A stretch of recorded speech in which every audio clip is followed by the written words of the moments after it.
Good morning, guys. Today I'm presenting to you my proposition for a Saac committee, otherwise known as Student Athletic Association Committee.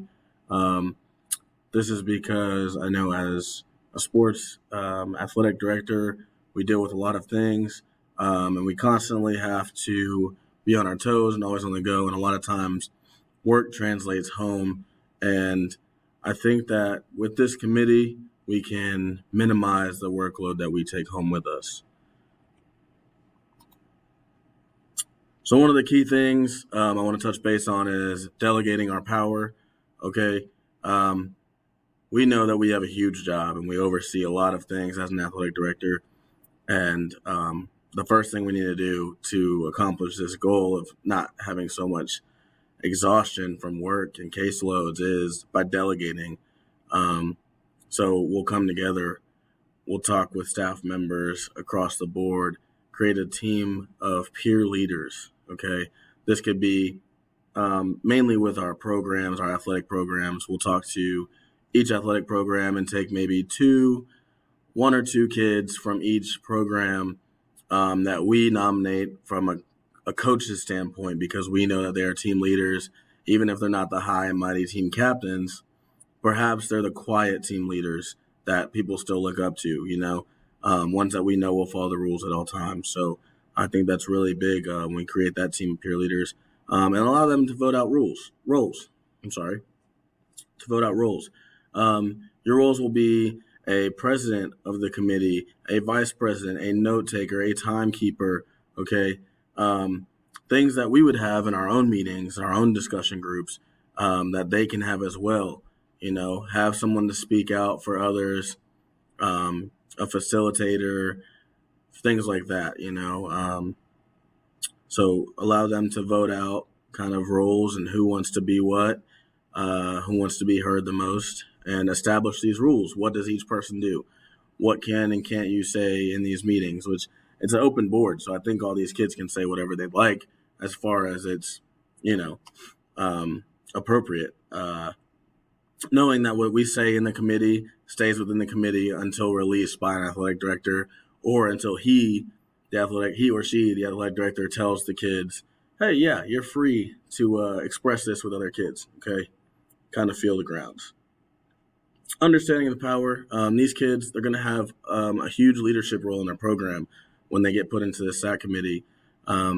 So understanding your power as an athletic director and passing these roles on is you got to know the programs, know each team that's coming into play, know the students who are coming in as leaders for this program, and be ready for their knowledge and their personalities, their drive, stuff like that.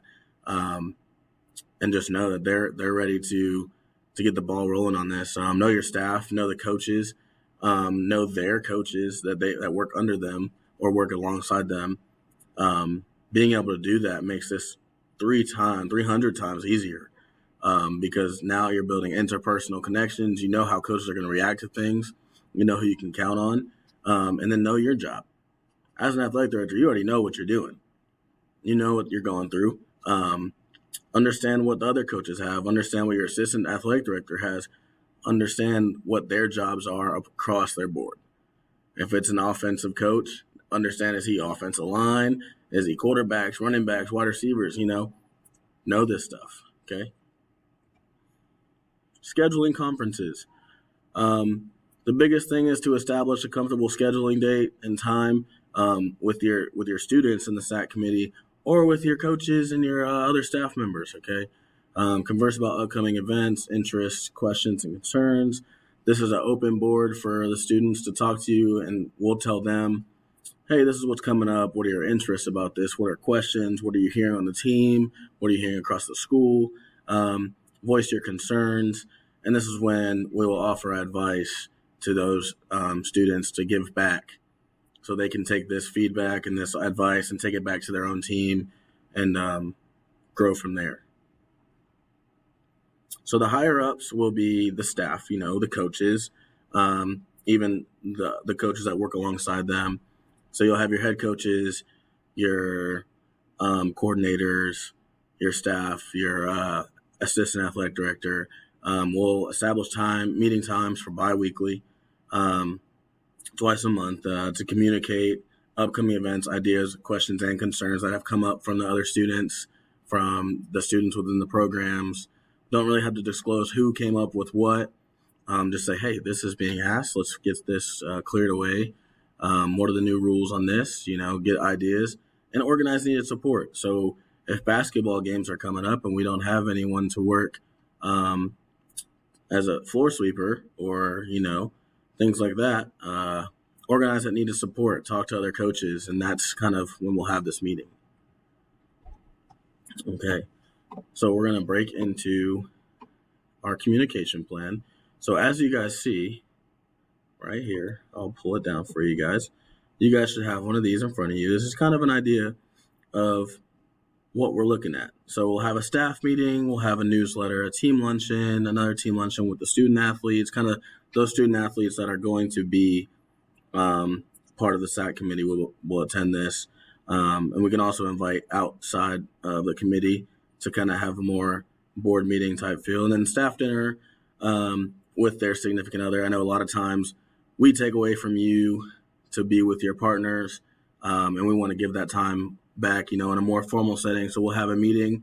Doesn't have to be all the basics and meeting stuff. It can be just, to get together, everyone can get to know each other a little more and a little better, okay? So the staff meeting will be led by athletic director, and we'll talk about production goals, review from the previous day, and safeties and highlights, things that are coming up. This newsletter will be a weekly update, so you'll get it every week, whether it's in the email or in the mailroom.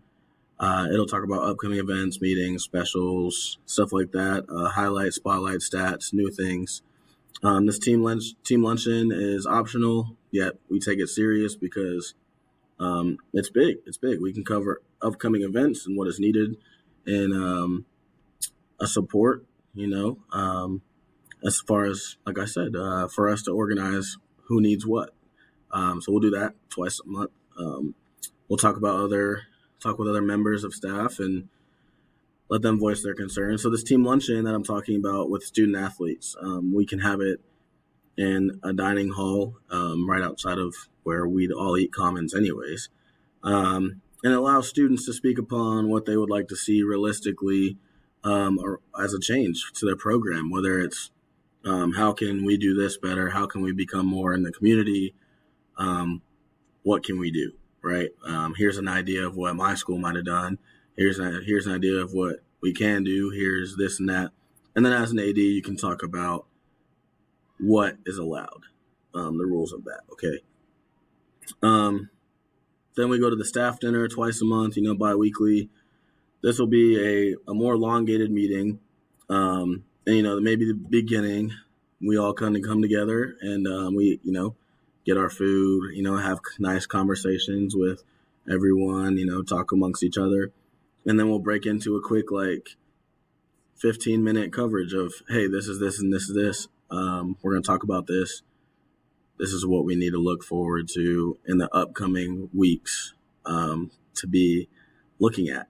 And, a lot of times people will say your wife or your husband is the better half, and they kind of, they're the brains of the outfits. They're out thinking outside the box, and that's what we'll do. And so that's also another time when we'll review with the staff what the student athlete are asking, what the SAC committee is talking about, upcoming news like that. So, yeah. So I hope we can push this forward. I really think that this would help out a lot as far as handling the exhaustion that athletic directors take home every day, just because they deal with a lot and they continue to deal with a lot, especially with smaller programs who don't have a lot to offer.